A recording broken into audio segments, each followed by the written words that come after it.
ہم اور آپ ایک ایسے شہر اور مہینے سے گزر رہے ہیں جس کے اندر اللہ تبارک و تعالی نے بڑی خیرات اور برکات نازل کیے ہیں، جس میں کچھ ایسی چیزیں ہیں جو آنے والے مہینہ جو تمام مہینوں کا سردار ہے اور ہر گنہگار عاصی نافرمان کے لیے ایک ایسا مہینہ اللہ نے مقرر کیا ہے کہ جس میں اس کی خصوصی رحمتیں اور برکتیں نازل ہوتی ہیں۔ اور یہ مہینہ عجیب و غریب ہے کہ ایک ایک سیکنڈ اور ایک ایک لمحہ اس کی بڑی قیمتیں ہیں۔ یہ تو ہر مہینے کی خوبی ہے، لیکن خاص کر کے رمضان المبارک کا جو اگلا مہینہ آنے والا ہے، آج 7 فروری ہو چکا ہے اور 8 شعبان المعظم ہے، اور بہت ہی قریب ہے کہ وہ دن ہمارے پاس آ جائے۔ ہم بھی وہی دعا کرتے ہیں جیسا کہ اللہ کے رسول صلی اللہ علیہ وسلم نے دعائیں کی ہیں اور آپ کے اصحاب نے اور اسلاف امت نے دعائیں کی ہے کہ اللہ تبارک و تعالی تو شعبان کے اندر برکتوں کا نزول فرما اور ہمیں رمضان مبارک تک پہنچا۔ اللہ سے ہم یہی دعا کرتے ہیں کہ اللہ تعالی ہمیں اور آپ کو بھی رمضان المبارک تک پہنچائے اور اس کے خیرات و برکات کو صحیح معنوں میں ہمیں حصول کرنے کی توفیق عطا فرمائے اور ہمیں کثرت سے توبہ استغفار اور رجوع الی اللہ کرنے کی توفیق عطا فرمائے، آمین رب العالمین۔ حضرات، خطبے مسنونہ کے بعد میں نے آپ کے سامنے 3 جگہوں سے قرآن مقدس کے آیتوں کی تلاوت میں نے کی ہے۔ آج میری گفتگو انہی آیات اور احادیث رسول صلی اللہ علیہ وسلم کی روشنی میں ہوگی۔ اللہ تعالیٰ سے دعا گو ہوں کہ رب کریم مجھے حق بات ہی کہنے کی توفیق عطا فرما، ہمیں اور آپ سب کو سن کر اس سے زیادہ اس پر عمل کرنے کی توفیق عطا فرما۔ اللہ تعالیٰ نے پہلی آیت جو سورۃ تحریم کی میں نے پڑھی ہے اس میں فرمایا کہ اے ایمان والو، تم اپنے آپ کو اور اپنے اہل و عیال کو جہنم کے آگ سے بچاؤ۔ وہ جہنم، جس جہنم کہ آگ کے ایندھن انسان اور پتھر ہوں گے، اور اس جہنم کے دروازے پر ایسے کٹھور اور سخت دل کے فرشتے مقرر ہوں گے جو اللہ کی نافرمانی نہ کرنے والے ہوں گے، اور جو کچھ حکم دے کر اللہ تعالیٰ ان کو اسے کر گزریں گے، کسی کی بھی نہیں سنیں گے۔ لہذا ہمارے اور آپ کے اوپر بھی ضروری ہے کہ ہم اپنی زندگی، اپنے حیات کو ہر برائیوں اور فتنوں سے بچانے کی کوشش کریں، اور اپنا ہی نہ بچیں بلکہ اپنے اہل و عیال کو بھی بھرپور کوشش کریں بچانے کی، اور ان کے لیے دعائیں کریں۔ ہدایت دینا اللہ کا کام ہے، لیکن ہدایت کے راستے پر بتلانے کی، چلنے کے لیے بتلانا یہ ہمارا کام ہے اور ماننا اس کا کام ہے۔ کچھ ہماری کوشش جو ہمیں حکم دیا ہے ہم اس کو کر گزریں۔ اللہ کی مشیت اور ارادے کا دخل ہے، وہ چاہے گا تو وہ ہدایت سے نواز دے گا، اور کچھ بندے کے اختیارات میں اللہ نے دیے ہیں۔ راستے دونوں بتلائے اللہ تعالیٰ نے، سچائی کے راستے اور برائی کے راستے، صحیح راستے غلط راستے، دونوں کو دکھایا، جیسا کہ قرآن مقدس کے اندر ہی اللہ نے فرمایا وَهَدَيْنَاهُ النَّجْدَيْنِ، ہم نے انسان کو دونوں راستے دکھائے، ایک اچھائی کا راستہ، ایک برائی کا راستہ۔ کہ اچھائی کا راستہ ہے، اس پر چلو گے کہ تمہیں میں اپنی نعمتوں سے نوازوں گا اور تمہارے لیے میں اعزاز اور اکرام یہ تیار کر رکھا ہوں۔ اور اگر برائی کے راستے پر جاؤ گے تو تمہارے لیے میں نے یہ سزائیں مقرر کی ہیں جس کو تم پا کر ہی رہو گے۔ اور پھر اللہ تعالیٰ نے اسی آیت کی تفسیر دوسرے مقام پر ارشاد فرمایا سورہ دہر کے اندر، انا ہدیناہ السبیل اما شاکرا و اما کفورا۔ اللہ نے دونوں راستہ دکھلا کر کے بعد میں ہمارے لیے جو ہدایت کیا وہ سچی راہ کے لیے، انا ہدیناہ السبیل، سبیل سیدھے راستے کی ہدایت کی میں نے، اسی پر تم کو چلنا ہے، اما شاکرا و اما کفورا۔ اب یہ بندے کے اختیارات میں دے دیے اللہ تعالیٰ نے، ساری چیزوں کو بدلا دیا، انبیاء اور رسول کو بھیجا، سرحائے امت کو پیدا کیا، ساری چیزیں، اور اس کے بعد میں اختیارات ہمارے ہاتھ میں دے دیا کہ اب تمہیں کیا اختیار کرنا ہے۔ یہ دونوں راستے ہیں، اس پر چلو گے یا اس پر چلو گے، اس پر چلو گے تو تمہیں یہ چیز دوں گا، اس پر چلو گے تو تمہیں یہ چیز دوں گا۔ اب اختیارات ہمارے اوپر چھوڑ دیا۔ لوگ بھٹک گئے رائے سے، اور آیت کا مفہوم اور اس کی بات سب تقدیر پر جا کر گرا دی۔ تقدیر کا دخل ہے، رب نے جو لکھ دیا ہے وہ کٹ نہیں سکتا، لیکن تدبیر کا بھی دخل ہے۔ آپ راستہ کون سا اختیار کرتے ہیں، طریقہ کون سا اختیار کرتے ہیں، دین کا طریقہ یا غیر دین کا طریقہ، یہ ہمیں سوچنا ہے۔ اور حدیث رسول صلی اللہ علیہ وسلم کے اندر واضح طور پر موجود ہے، عرباد بن ساریہ رضی اللہ تعالی عنہ اس حدیث کے راوی ہیں۔ آپ فرماتے ہیں کہ اللہ کے رسول صلی اللہ علیہ وسلم نے ہمیں یہ آگاہ کیا، بہت ساری چیزوں کے بارے میں آپ نے نصیحت کی، وصیت کی، اور ایسا بلیغ خطبہ دیا کہ لوگوں کی آنکھیں ڈبڈبا گئی، آنسو بہہ پڑے اور دل بالکل چھلنی ہو گیا، اور یہ احساس جاگ گیا ہمارے دل میں کہ اب نبی مکرم اس دنیا سے جانے والے ہیں، یہ آپ کے کلام کہہ رہے ہیں، آپ کی گفتگو، آپ کی باتیں کہہ رہی ہیں۔ بہرحال آپ نے فرمایا کہ مجھے کوئی نصیحت کیجئے، ایسی نصیحت جیسے آپ نے ہم کو نصیحت جو کی ہے، اس سے ہم تو یہ سمجھے کہ آپ یہ الوداعی نصیحت کر رہے ہیں، آخری نصیحت کر رہے ہیں، آپ ہم کو بتلائیے، کوئی نصیحت کیجئے۔ آپ نے کہا تمام باتوں کی طرف آگاہ کرتے ہوئے یہ فرمایا، من یعش منکم من بعدی فسیرى اختلافا کثیرا فعلیکم بسنتی وسنت الخلفاء الراشدین المہدیین وعدوا علیہ بالنواجذ الی آخر الحدیث،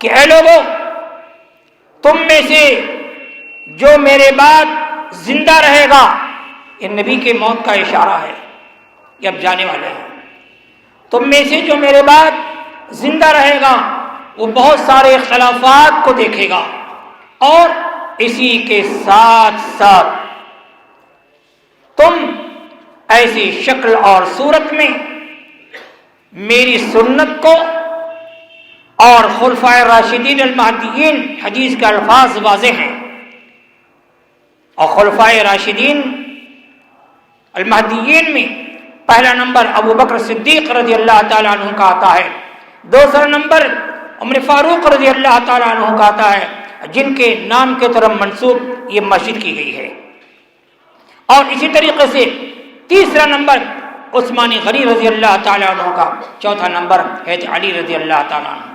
یہ خلفائے راشدین المہدیین ہیں۔ آپ نے فرمایا تم کو میری سنت ایسے اختلاف کی جگہوں پر، ایسے فتنے کے دور میں تمہیں میری سنت کو لازم پکڑ لینا ہے، اور کہاں یہ خلفائے راشدین کی سنت کو لازم، اور ان کو مضبوطی کے ساتھ، نواجذ کا لفظ آیا ہے، یہاں جو دانت ہوتے ہیں، جو لوگ قاری قرآن ہوں گے اور تجوید کے قواعد پڑھے ہوں گے ان کو پتہ ہے کہ نواجذ کے دانت کون ہے۔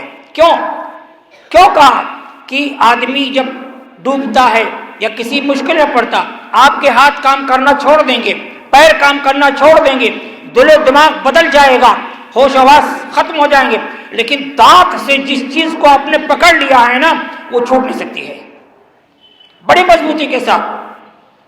تو اللہ کے رسول صلی اللہ علیہ وسلم فرمایا کہ اختلافات کے وقت میں، اس کے ایام میں، فتنوں کے دور میں میری سنت کو لازم پکڑ لینا، اور خلفائے راشدین کی، اور مضبوطی کے ساتھ پکڑے رہنا، یہ آپ نے تعلیم دی۔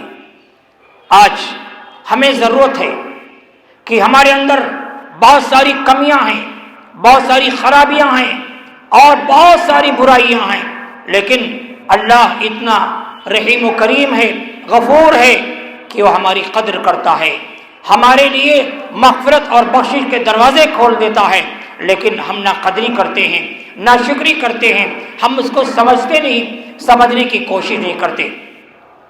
آئیے، ہم میں سے کون ایسا شخص ہے جو گنہگار نہ ہو؟ ہم میں سے کون ایسا شخص ہے جو برائی نہ کیا ہو، غلط کام نہ کیا ہو؟ الا من رحم ربی، ممکن ہے، ناممکن نہیں ہے۔ گناہ کرنا ہر ایک شخص سے ممکن ہے، لیکن ناممکن نہیں ہے سوائے بشر، انبیاء سے گناہ ناممکن ہے۔ اللہ نے انہیں معصوم الخطا بنایا ہے، اور بشر میں کوئی بھی ہو، ولی ہو، عابد ہو، زاہد ہو، متقی ہو، پرہیزگار ہو، گناہ ہونا ممکن ہے، ناممکن نہیں ہے۔ اس بات کو آپ سمجھ میں بٹھا لیں۔ اس لیے کوئی عالم اپنے آپ کو بہت بڑا نہ سمجھے، کوئی عابد و زاہد اپنے آپ کو بہت زیادہ متقی و پرہیزگار نہ سمجھے۔ متقی پرہیزگار کون ہے؟ جس کو اللہ کہہ رہا ہے، جس کو رسول اللہ صلی اللہ علیہ وسلم نے ارشاد۔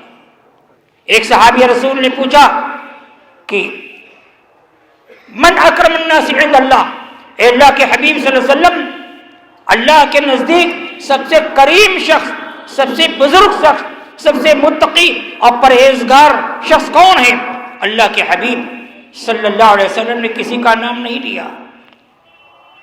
آپ نے فرمایا جو اللہ کے نزدیک سب سے زیادہ اس سے ڈرنے والا ہو، وہ اللہ کے نزدیک کریم ہے۔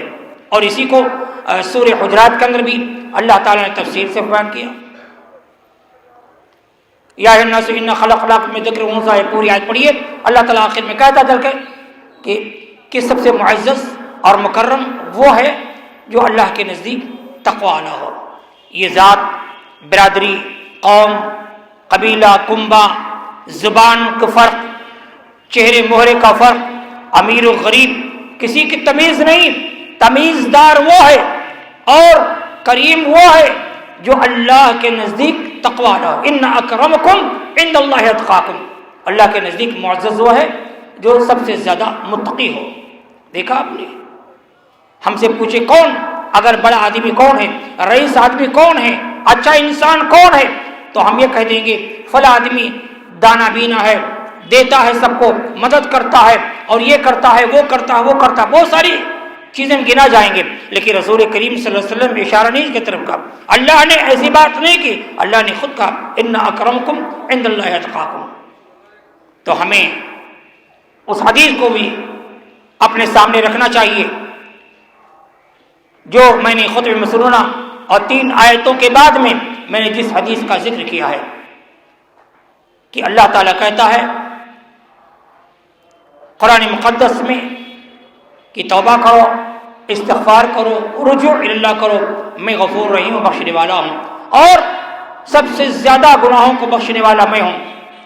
والذین فعلوا فاحشۃ او ظلموا انفسهم ذکروا اللہ فاستغفروا لذنوبهم ومن یغفر الذنوب الا اللہ ولم یصروا علی ما فعلوا وهم یعلمون۔ خبردار،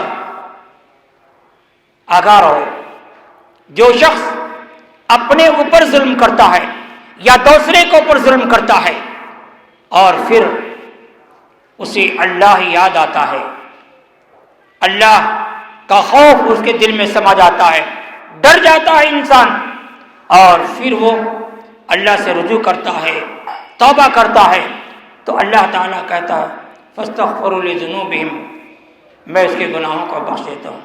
ومن یغفر الذنوب الا اللہ، کون ہے گناہوں کو بخشنے والا مگر اللہ؟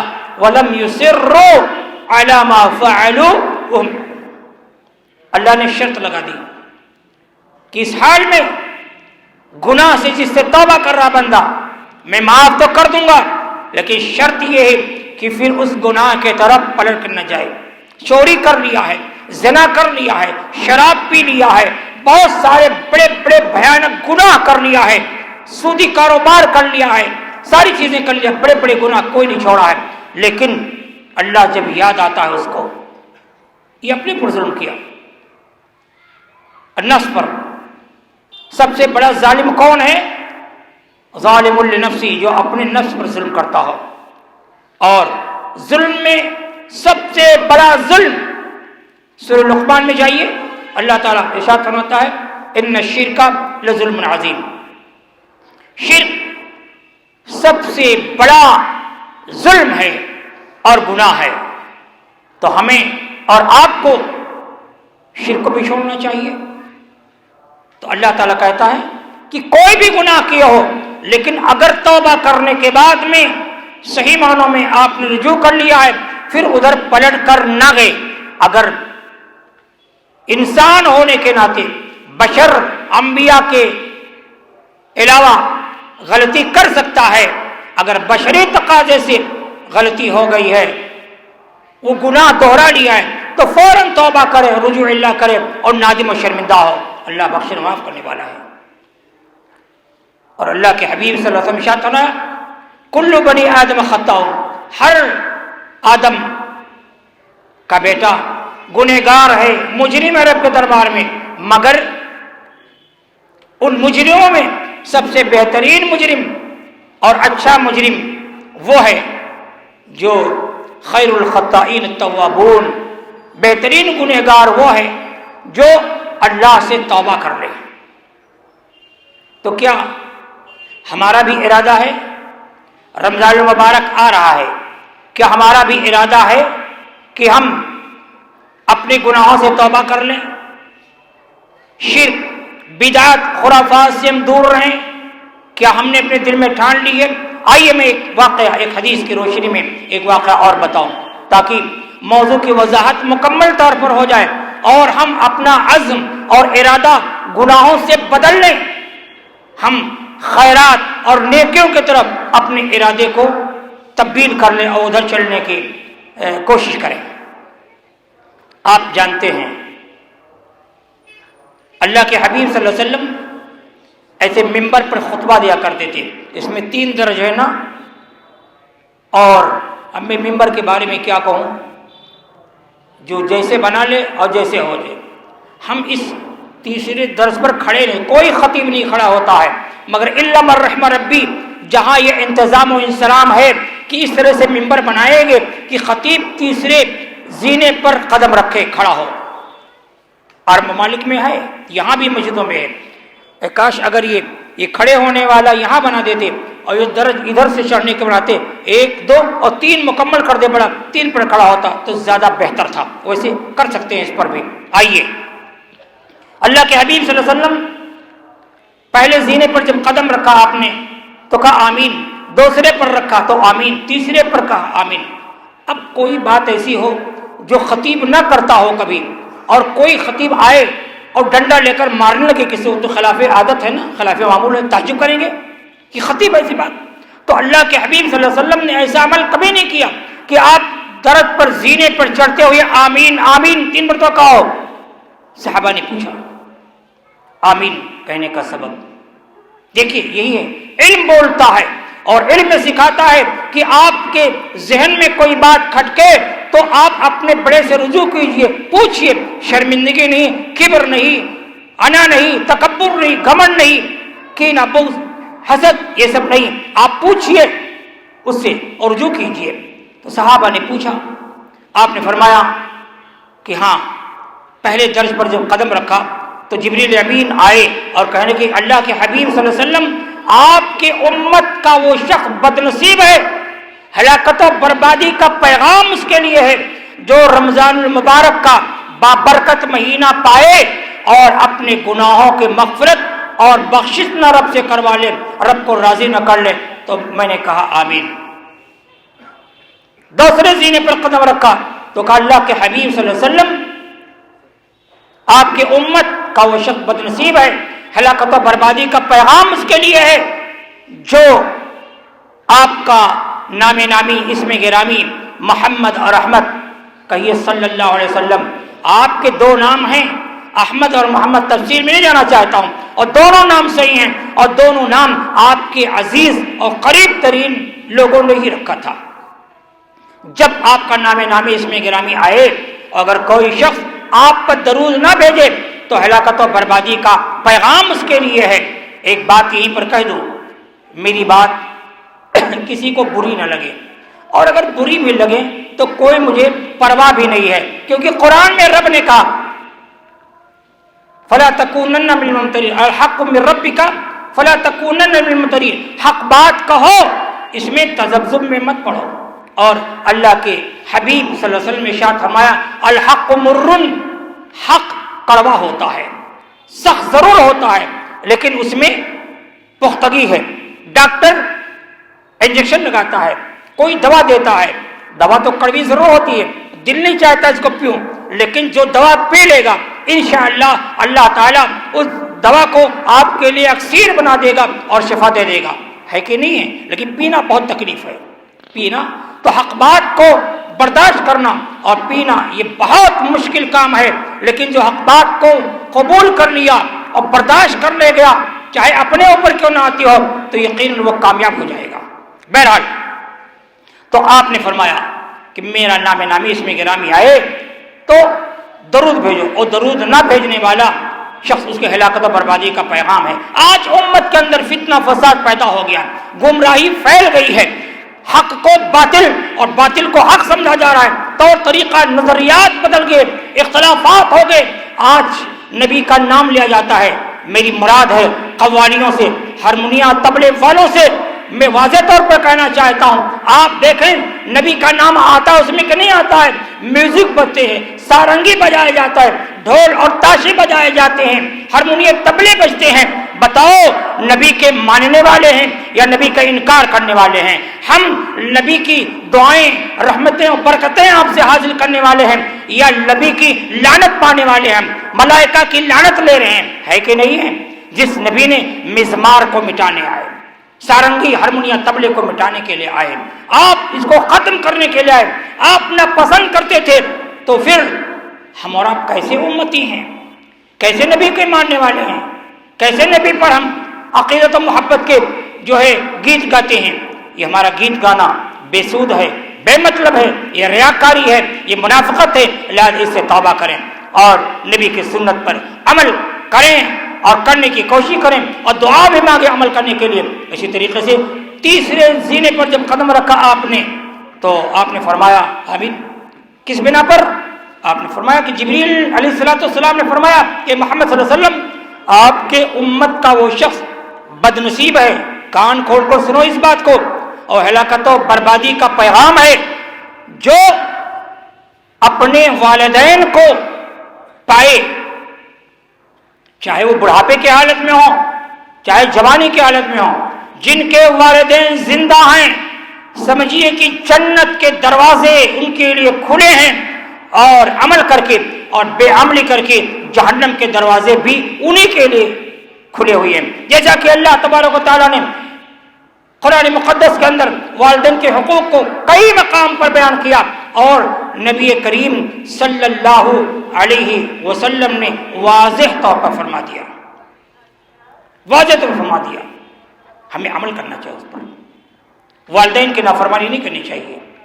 اگر چاہتے ہو جنت تو والدین کی اطاعت کرنا، اور اگر جہنم کے راستے پہ جانا چاہتے ہو تو والدین کی نافرمانی کر کے آپ جہنم میں بڑے آسانی کے ساتھ جا سکتے ہیں، جس سے بچنا مشکل ہوگا، لہذا اپنے آپ کو بچائیے۔ یہ تین باتیں تھیں، یہ رمضان المبارک ہی کے متعلق سے آئی بات، لہذا وہ ایسا مہینہ آپ نے فرمایا،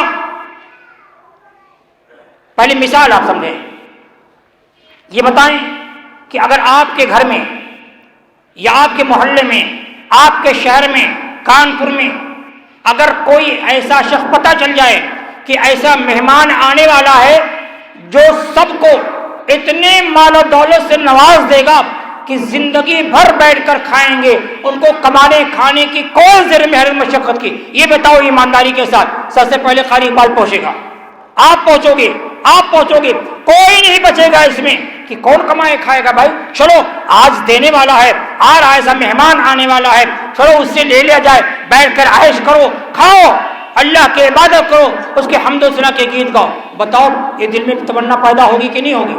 ہوگی، ہمارے بھی، آپ کے سب کے ہوگی۔ تو اللہ کے حبیب صلی اللہ علیہ وسلم نے رمضان المبارک کے بارے میں فرمایا.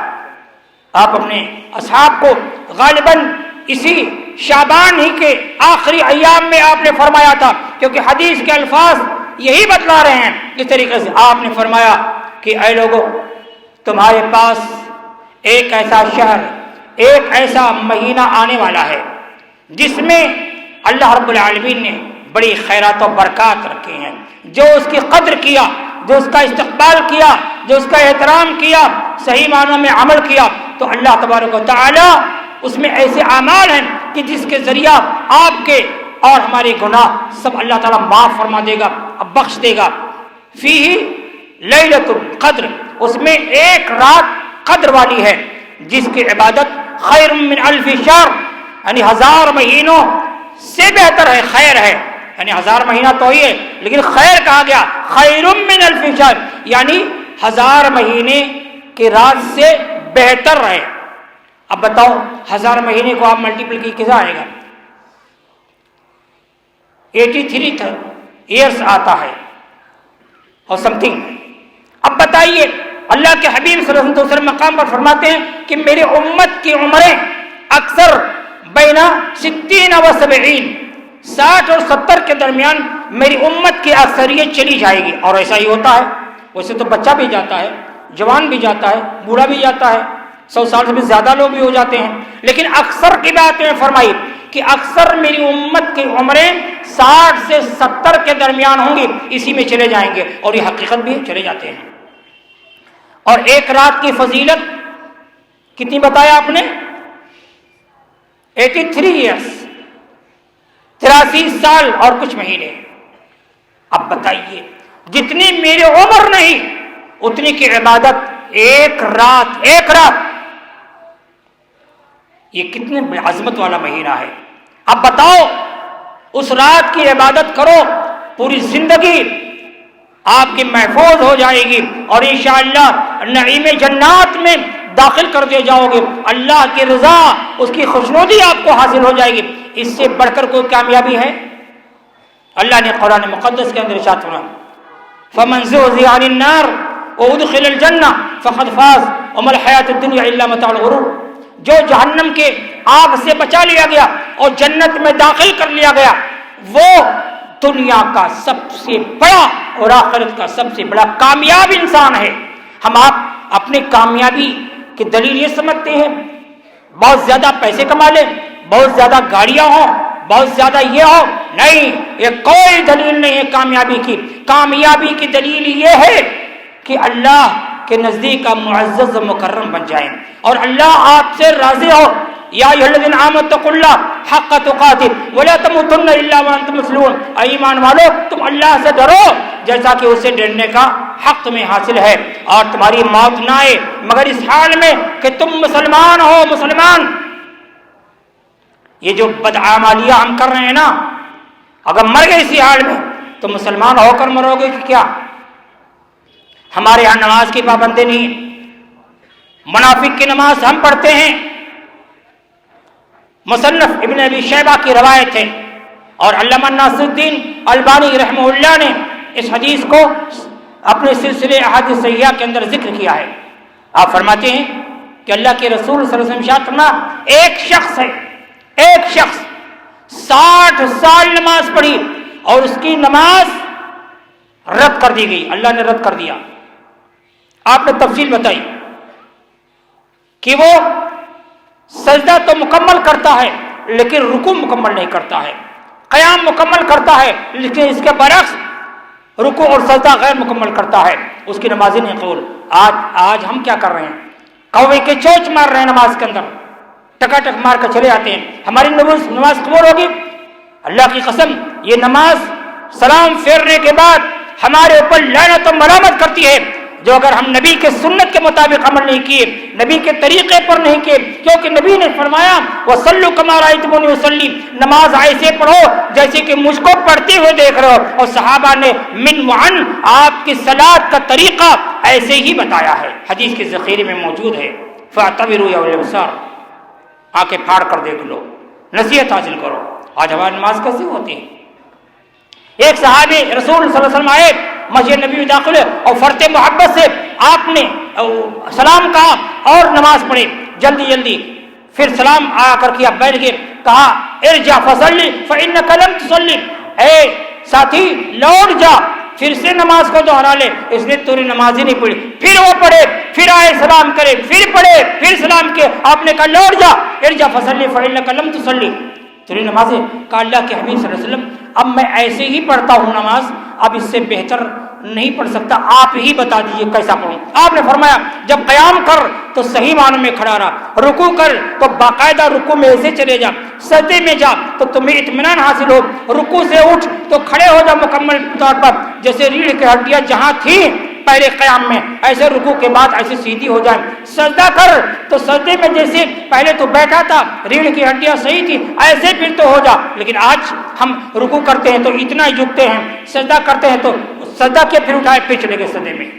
کیا ہے یہ نبی کے طریقہ ہے کہ نبی کے طریقے خلاف ہے. لہذا عمل کرو اور توبہ کرو, توبہ کرو تمام برائی سے, اور محبت اور اخوت کی دیوار کو کھڑی کرو, نفرت کی دیوار کو, جہنم کی دیوار کو مت کھڑی کرو, اور جہنم کی اینٹ مت تیار کرو دیوار پر. جہنم کی اینٹ کیا ہے؟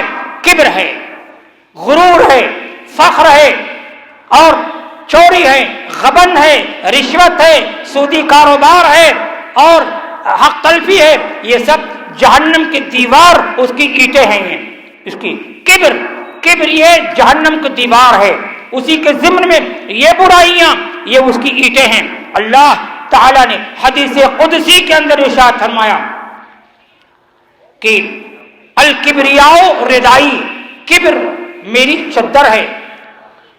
کبر جو ہے یہ میری چادر ہے, کبریائی مجھے ہے, تو میں حق نہیں ہے کہ تم بڑپن اختیار کرو, بڑا میں ہوں اور یہ چیز میرے ہی لیے ہے.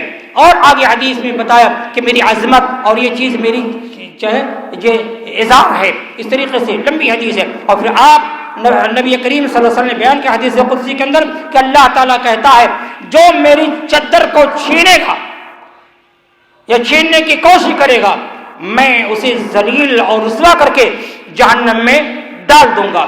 تو ہمیں اور آپ کو چاہیے کہ کبر کو چھوڑ دیں, انا کو چھوڑ دیں, یہ تمام چیزیں چھوڑ دیں, آپسی اختلافات رنجشوں کو مٹا دیں, بھول جائیں, ختم کر دیں.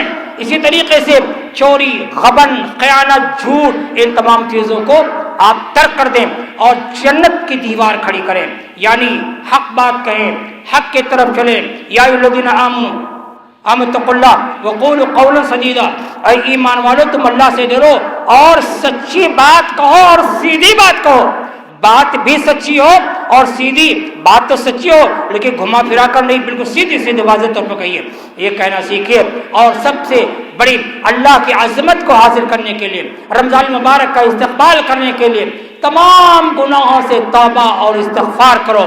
آپ نے آخری بات میں آپ کے سامنے توبہ کے بارے میں نقل کر رہا ہوں. توبہ ایک ایسی صفت ہے, ایسی خصلت ہے, جو توبہ کر لیتا ہے سچے دل سے تو اللہ تعالیٰ اس کو معاف بھی کر دیتا ہے.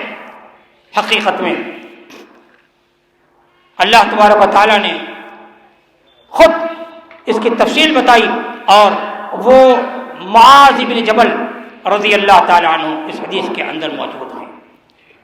حضرت کعب بن مالک کا واقعہ آپ بہت معروف و مشہور ہے, لمبی طویل حدیث ہے, لمبا تذکرہ ہے, اس میں سے میں توبہ کو نقل کرنا چاہتا ہوں. آپ نبی کریم صلی اللہ علیہ وسلم نے کسی غزوے کے بارے میں, کسی جنگ میں جانے کے لیے مسلمانوں سے کوئی تعاون نہیں طلب کیا, لیکن غزوہ تبوک ایک ایسا معرکہ ہے کہ جس میں اللہ کے رسول صلی اللہ علیہ وسلم اس کی مسافت کو دیکھتے ہوئے کہ دور جانا ہے اور مال و زر کی ضرورت ہے, سب سے اعلان کیا اور خروج کرنے کو کہا. سارے صحابہ نکلے الا جو معذور تھے, لنگڑے تھے, لولے تھے, کسی طرح تھے, ایسے مریض تھے جو نہیں جا سکتے تھے. اس میں 3 آدمی تھے, تو بہت سارے لوگ, تقریباً 80 لوگ نہیں جا سکے, لیکن سبوں نے اپنے اپنے عذر پیش کر دی, لیکن 3 آدمیوں نے عذر نہیں پیش کیا, جو حقیقت حال تھی وہ بتلا دیا. اس میں سے ایک کعب بن مالک رضی اللہ تعالیٰ عنہ, جب قافلہ پہنچ گیا تبوک میں تو اللہ کے نبی صلی اللہ علیہ وسلم نے حضرت کعب بن مالک کو یاد کیا کہ کہاں ہے, وہ سامنے آئے. آپ جانتے تھے وہ مالدار شخص ہے، سواری ان کی تیز ترار ہے، وہ حاضر ہے کہ نہیں؟ آپ سے معاذ ابن، ایک صحابی نے کہا ارے وہ مال و دولت پا کر کے عیش و تنعم میں گھر گئے ہیں۔ حضرت معاذ ابن جبل رضی اللہ عنہ نے کہا کہ نہیں، اللہ کے رسول صلی اللہ علیہ وسلم ایسی بات نہیں ہے، وہ ایک سچا صحابی ہے اور پکا ہے، نیک ہے، حقیقت حال یہ ہے کہ کسی چیز میں ضرور پھنس گیا ہوگا تبھی ایسا معاملہ ہوا۔ بہرحال قافلہ نکل گیا اور یہ کہے آج خرید لوں گا سامان اور سواری تو میرے پاس ہے، کل خرید لوں گا، پرسوں نہیں جا سکتے۔ لوٹ کے آنے کے بعد میں اللہ کے رسول صلی اللہ علیہ وسلم نے ان لوگوں کو بلایا جو حاضرین ہوئے تھے، سارے لوگ حاضر ہیں، اپنا اپنا عذر پیش کرنے لگے۔ حضرت کعب بن مالک نے کہا کہ اللہ کے حبیب صلی اللہ علیہ وسلم مجھے کوئی عذر نہیں میرے پاس، میں صرف اس میں رہ گیا کہ میری سواری تیز و ترار ہے اور اس طریقے سے میں پہنچ جاؤں گا، آپ کے جانے کا پتہ آپ نکل گئے، پھر بھی میں کہا کہ ابھی نکلتا ہوں، لیکن اللہ کے نبی صلی اللہ علیہ وسلم اس کے علاوہ میرے دل میں کوئی بات نہیں، آپ نے تو کہا صدقتا، تو نے سچ کہا، تو سچا ہے، لیکن یہاں سے نکل جاؤ، یہاں سے نکل جاؤ۔ سامنے سے نکل گئے۔ بنو سلمہ کے لوگ آپ کے قریبی تھے، وہ بھی اٹھ کر نبی کریم صلی اللہ علیہ وسلم کو چھوڑ کر آگے نکل گئے اور کہا کہ کعب تجھے پتا نہیں تیرے ساتھیوں نے باقاعدہ عذر پیش کر دیا ہے، تو بھی کوئی عذر پیش کر دیتا۔ کہا حضرت کعب بن مالک کہتے ہیں کہ میرے دل میں بات آئی کہ میں کہوں کہ عذر پیش کروں، لیکن پھر کہا کہ نہیں، حقیقت حال یہ ہے کہ جبریل ابھی زندہ، جبریل ہیں اور اللہ کے زندہ ہیں، جبریل وہی لے کر پہنچیں گے، میں کیا جواب دوں گا رسول کریم صلی اللہ علیہ وسلم کو، اس لیے کوئی عذر نہیں پیش کرتا ہوں۔ یہاں تک کہ انتظار کرتے رہے، صحابہ سے کہا بائیکاٹ کر دو، سلام و کلام کرنا تک بند کر دو، نہ سلام کرو نہ جواب سلام کر دو۔ اللہ اکبر۔ ابو قتادہ رضی اللہ تعالیٰ عنہ آپ کے بھائی تھے، آپ کے باغ تھا، باغ میں کعب بن مالک رضی اللہ تعالیٰ عنہ فلانگ لگا کر پہنچ گئے اور کہا السلام علیکم ورحمۃ اللہ وبرکاتہ کہ شاید میرا بھائی جواب دے دے، لیکن کوئی جواب نہیں دیا، کوئی نہیں۔ کیوں نہیں جواب دیا؟ جواب اس لیے دیا کہ وہ ڈرتے نہیں تھے، کر لیتے جواب دے، لیکن نبی کریم صلی اللہ علیہ وسلم کا ارشاد ہوا تھا کہ کوئی سلام و کلام تک نہ کرے ان لوگوں سے۔ اللہ اکبر۔ اس طرح زندگی گزاری اور روتے تھے۔ ہلال بن امیہ رضی اللہ تعالیٰ عنہ تو روتے رہے تو ان کی آنکھیں جاتی رہی، سبوں نے عذر پیش کیا ایسی لیکن انہوں نے پیش کیا۔ بہرحال اللہ کے نبی صلی اللہ علیہ وسلم جب کچھ دن گزر گئے 40-50 تک، تو آپ نے کہا ندا دلا دی کہ بیویوں سے بھی الگ ہو جائیں یہ لوگ۔ اللہ اکبر، لوگ وہ بھی الگ۔ پھر اس کے بعد میں روتے رہے اور کعب بن مالک کا سب لوگ اپنے اپنے گھروں میں نماز پڑھتے تھے، مسجد میں نہیں جاتے تھے، لیکن کعب بن مالک کہتے تھے میں مسجد میں جاتا تھا اور کبھی کبھار اللہ کے رسول صلی اللہ علیہ وسلم کے بالکل بازو میں بیٹھتا تھا تاکہ قربت حاصل ہو جائے، کچھ بات کر لیں۔ کہتے ہیں کہ جب میں نماز پڑھتا تو کنکھیوں سے دیکھتا، اللہ کے رسول صلی اللہ علیہ وسلم میرے طرف دیکھتے اور جیسے میں سلام پھیرتا اللہ کے رسول صلی اللہ علیہ وسلم اپنی نظر رحمت کو مجھ سے پھیر لیتے، ادھر دیکھنے لگتے، یہ حال تھا۔ لیکن ایک دن چھت پر بیٹھے تھے، صبح سویرے کا وقت، منادی نے ندا دی کہ خوش ہو جاؤ کعب بن مالک اپنے اصحاب کے ساتھ کہ اللہ تبارک و تعالیٰ نے تم لوگوں کے توبہ کو قبول کر لیا ہے اور تم سے راضی ہو گیا، اللہ اور رسول رحمت صلی اللہ علیہ وسلم تم سے راضی ہیں۔ اللہ اکبر۔ یہ حال تھا، توبہ کیا، اللہ نے معاف کر دیا سارے لفظوں کو۔ تو یہ کہنے کے مطلب ہے غفلت میں نہ پڑیں، غفلت میں نہیں، سستی نہ کیجیے کسی کام میں توبہ کرنے میں یا کسی نیک کام کرنے میں توبہ جلدی تاخیر نہ کیجیے، جلدی کیجیے، اس لیے کہ کسی کو نہیں پتا موت کب آ جائے اور کب وہ توبہ کرے۔ توبہ کے لیے آپ وقت نہ متعین کہ رمضان مبارک آ رہا ہے اس میں ہم توبہ کریں گے، فلاں جمعہ سے توبہ کر لیں گے، فلاں نماز سے توبہ نہیں، ابھی سے آپ توبہ کریں اور رمضان مبارک کا استقبال کریں، اس کے خیرات و برکات اور فضل و کرم کو حاصل کرنے کی کوشش کریں۔ 3 حدیثیں اس کے اندر ہیں، 3 حدیثیں، اور تینوں میں آپ کے بخشش اور رحمت کا انتظام اللہ نے کیا ہے۔ ایک رمضان مبارک میں قیام اللیل کرنا، ایک رمضان مبارک کے روزے رکھنا اور ایک قدر والی رات کو پانا، یہ تینوں جو پا گئے اللہ رب العالمین اس کے گناہوں کو بخش معاف فرما دیتا ہے۔ اور لہذا ہم اور آپ توبہ کر لیں ابھی سے، اور رمضان مبارک کی ایک گھڑی ایک سیکنڈ نہ خالی، اور آج ہی ٹریننگ میں لے جائیں، اب کبھی کبھار روزہ بھی رکھ لیں، ایک دو ابھی وقت باقی ہے، آخری عشرے میں آپ روزہ نہ رکھیں۔ اللہ کے رسول صلی اللہ علیہ وسلم نے اپنی امت کو منع کیا ہے کہ اللہ اگر کمزور ہو جائیں گے اس بنا پر تو آپ ابھی روزہ رکھ لیں، صدقات و خیرات کرنا شروع کر دیں، اپنے تمام باطل افکار و خیالات کو بدل دیں، اپنے عقیدے کو چینج کر لیں، ایک رب کی عبادت کریں، ایک رب سے سوال کریں، تمام انبیاء کو مانتے ہوئے محمد رسول اللہ صلی اللہ علیہ وسلم کی شریعت کو فالو کریں اور آپ ہی کے نقش قدم پر چلیں اور آپ کے اصحاب کے نقش قدم پر چلیں۔ اللہ رب العالمین سے دعا گو ہوں کہ رب کریم جب تک ہمیں زندہ رکھ، ایمان اور اسلام پر زندہ رکھ، اور ہمارا خاتمہ کر تو ایمان اور اسلام پر خاتمہ کر۔ رب العالمین ہمیں سے جو مریض ہوں ان کو تو شفائے کلی عطا فرما، اور ہمیں سے جو پریشان حال ہوں ان کے پریشانیوں کو تو غیب سے دور فرما دے۔ رب العالمین ہمیں سے جن کے والدین اعزہ و قارب تیرے وحدانیت پہ انتقال کر گئے ہوں، الہ العالمین تو ان سبوں کو بخش دے، معاف فرما دے، ان کو جنت الفردوس میں اعلیٰ مقام عطا فرما۔ رب العالمین پورے عالم میں بے چینی ہے، اضطراب ہے، خاص کر کے دے امت مسلمہ یہ پریشان نظر آ رہی ہے، رب العالمین اس کو ہدایت کے راستے پہ لگا دے اور اس کے اوپر سے عالم و مصائب کو ختم کر دے۔ رب العالمین پورے عالم میں رب العالمین امن و امان عطا فرما، خاص کر کے ہمارے ملک ہندوستان کے اندر رب العالمین تو امن و امان عطا فرما، اور رب العالمین امن و امان قائم کر دے۔ رب العالمین ایک دوسرے کے ساتھ سب مل جل کر رہیں، اس کی توفیق عطا فرما، آپس کی نفرتیں، بغض، عناد، حسد، کینہ، کپٹ یہ سب ختم کر دے۔ ربنا تقبل منا انک انت السمیع العلیم وتب علینا انک انت التواب الرحیم، وصلی اللہ علی نبینا محمد وعلی آلہ وصحبہ اجمعین۔